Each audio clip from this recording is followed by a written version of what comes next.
I'm about to read you the story that I've just written about 5 minutes ago called The Jailbird. Once upon a time there was a young woman who was called Eliza Jane, who was 25 years old. Eliza Jane had 3 children, 2 non-identical twins, Alicia May and Annabella Rose, aged 4, and a little boy, Mason James, aged 2. Eliza Jane was a very popular girl who had lots of close friends, and she was very close to her family. She was also a very outgoing girl who, alongside her family and friends, loved to party. She also loved to go clubbing and hold her own parties. Eliza Jane lived close to her parents, who helped out a lot with the kids whilst her and her husband worked. However, one day the whole family had their whole lives turned upside down via an incident with a lady called Joanne, who had it in for Eliza Jane. Joanne was jealous to death of Eliza Jane just because she had a good life with a very close and a very supportive family and lots of close friends. One day Mason James and the twins were playing in their garden when Joanne's 2 children came round uninvited and started pushing them around and hitting them. These children were aged 7 and 9 and were much bigger than Eliza Jane's children. As you can imagine, Eliza Jane wasn't too happy, and so she went round and spoke to Joanne and asked her politely to stop her kids bullying hers. Joanne was very sorry and she promised it wouldn't happen again. Eliza Jane thought that would be the end of it, but trust me, it wasn't.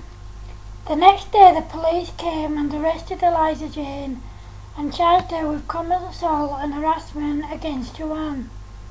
Eliza Jane went to court and she was sentenced to 3 years in jail. As you can imagine, Eliza Jane was absolutely devastated and terrified. She was allowed to say goodbye to her family, and then she was taken in a prison van to the local women's jail to serve out her sentence. However, when she arrived at the jail, she soon realised that this was no ordinary jail. It was more like a luxury jail, or better still, more like a luxury hotel. Eliza Jane's cell was the most luxurious cell on the premises. The decor and the furniture was out of this world. It was even better than any hotel room she had ever been in. The bed was a huge super king size 4-poster bed with the most beautiful bedding Eliza Jane had ever seen. After Eliza Jane had settled in and put her things away, she went to meet a probation officer in the office downstairs. The probation officer informed Eliza Jane that as long as staff knew where she was going and as long as she went back to the jail at night, she could go where she wanted to go and do whatever she wanted during the day. As you can imagine, Eliza Jane didn't want her children's routine disrupted, and she didn't want them to know anything about what had happened.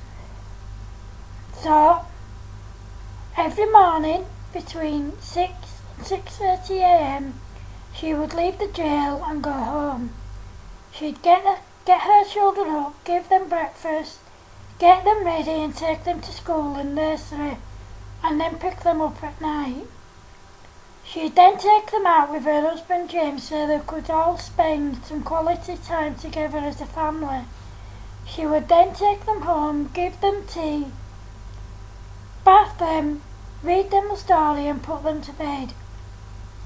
Once the kids were settled in bed to sleep, Eliza Jane would spend some quality time with her husband James, or she would go and visit her family and friends, and then she would go back to the jail at night. One day after she dropped her children off at school and nursery, Eliza Jane went to visit her parents. While she was there, she noticed a family photo of her and her siblings and their parents was missing. When she asked her parents where it had gone, she was told she when she was when she was told that they'd given it to the elderly lady across the road. Eliza Jane was very hurt and very angry by this, and she decided to go and visit her two best friends who lived around the corner. She stayed with them until it was time to pick the kids up. After she put the kids to bed and made sure they were fast asleep, Eliza Jane went back to the jail. When she arrived back at the jail, she discovered that all her belongings had been moved out of her cell and into a new cell. The new cell was up some very dark, steep and scary steps, and it was filthy and it was horrible, with just a bed, a sink and a toilet. When Eliza Jane asked why she had been moved, the staff didn't know anything about it. It turned out that Joanne had been sent to the same prison and had somehow managed to gain access to Eliza Jane's cell. She did this because she was extremely jealous of Eliza Jane. When Eliza Jane went to get her stuff from the new cell to take back to her original cell, she had no idea that Joanne was in there waiting for her. Joanne grabbed her from behind, threw her to the floor and beat the living daylights out of her and stabbed her 3 times. Joanne was restrained and locked in her cell, and Eliza Jane was rushed to hospital.